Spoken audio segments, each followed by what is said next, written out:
Chapter 18. When we got to Gloria Dump's, I told her I had two surprises for her and asked which one did she want first, the small one or the big one. The small one, said Gloria. I handed her the litmus lozenge, and she moved it around in her hands, feeling it. Candy? She said. Yes, ma'am, I told her. It's called a litmus lozenge. Oh, Lord, yes, I remember these candies. My daddy used to eat them. She unwrapped the litmus lozenge and put it in her mouth and nodded her head. Mm-hmm. Do you like it? I asked her. Mm-hmm. She nodded her head slowly. It tastes sweet, but it also tastes like people leaving. You mean sad? I asked. Does it taste like sorrow to you? That's right, she said. It tastes sorrowful, but sweet. Now, what's surprise number 2? A book, I said. A book? Uh-huh, I said. I'm going to read it out loud to you. It's called Gone with the Wind. Miss Franny says it's a great book. It's about the Civil War. Do you know all about the Civil War? I have heard it mentioned a time or two, said Gloria, nodding her head and sucking on the litmus lozenge. It's going to take us a long time to read this book, I told her. There are 1,037 pages. Ooh-wee, said Gloria. She leaned back in her chair and crossed her hands on her stomach. We best get started then. And so I read the first chapter of Gone with the Wind out loud to Gloria Dump. I read it loud enough to keep her ghosts away. And Gloria listened to it good. And when I was done, she said it was the best surprise she had ever had, and she couldn't wait to hear chapter 2. That night, I gave the preacher his litmus lozenge, right before he kissed me goodnight. What's this? He said. It's some candy that Miss Franny's great-grandfather invented. It's called a litmus lozenge. The preacher unwrapped it and put it in his mouth. And after a minute, he started rubbing his nose and nodding his head. Do you like it? I asked him. It has a peculiar flavor.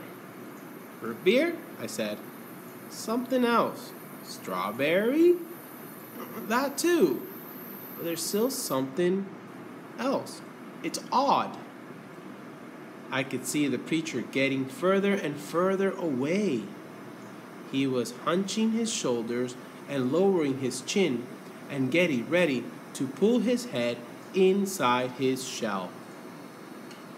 It almost tastes a little melancholy, he said. Melancholy? What's that? Sad, said the preacher. He rubbed his nose some more. It makes me think of your mother. Winn-Dixie sniffed at the candy wrapper in the preacher's hand. It tastes sad, he said, and sighed. It must be a bad batch. No, I told him. I sat up in bed. That's the way it's supposed to taste. Litmus came back from the war and his whole family was dead. His daddy died fighting, and his mama and his sisters died from a disease, and the Yankees burned his house down. And Litmus was sad, very sad, and what he wanted more than anything in the world was something sweet. So he built a candy factory and made litmus lozenges, and he put all the sad he was feeling into the candy. My goodness, said the preacher. Winn-Dixie snuffed the candy wrapper out of the preacher's hand and started chewing on it. Give me that, I said to Winn-Dixie, but he wouldn't give it up. I had to reach inside his mouth and pull it out.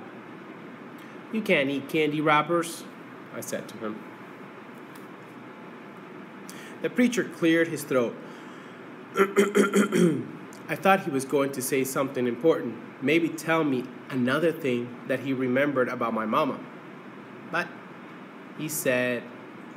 what he said was, Opal, I had a talk with Mrs. Dewberry the other day. She said that Stewie says that you called him a bald-headed baby. It's true, I said. I did.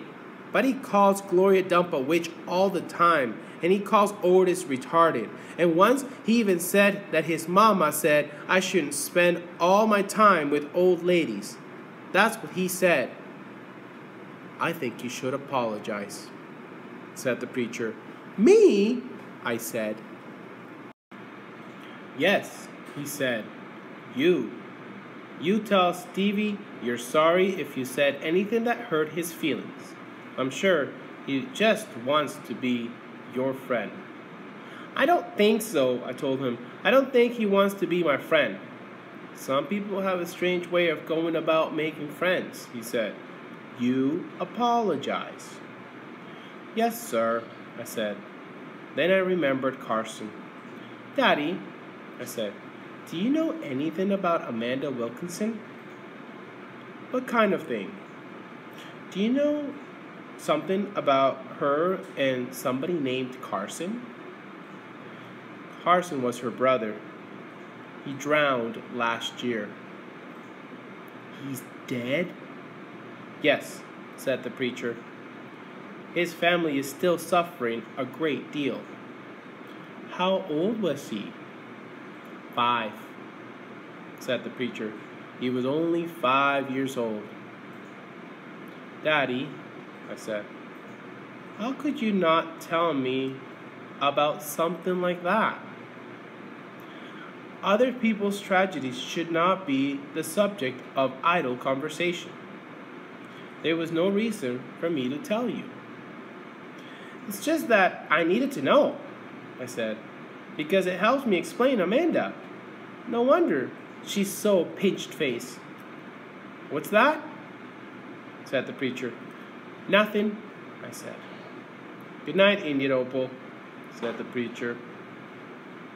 He leaned over and kissed me, and I smelled the root beer and strawberry and the sadness all mixed together in his breath. He patted Winn-Dixie on the head and got up and turned off the light and closed the door. I didn't go to sleep right away. I lay there and thought how life was like a litmus lozenge. How the sweet and the sad were all mixed up together and how hard it was to separate them out. It was confusing. Daddy, I shouted. After a minute, he opened the door and raised his eyebrows at me.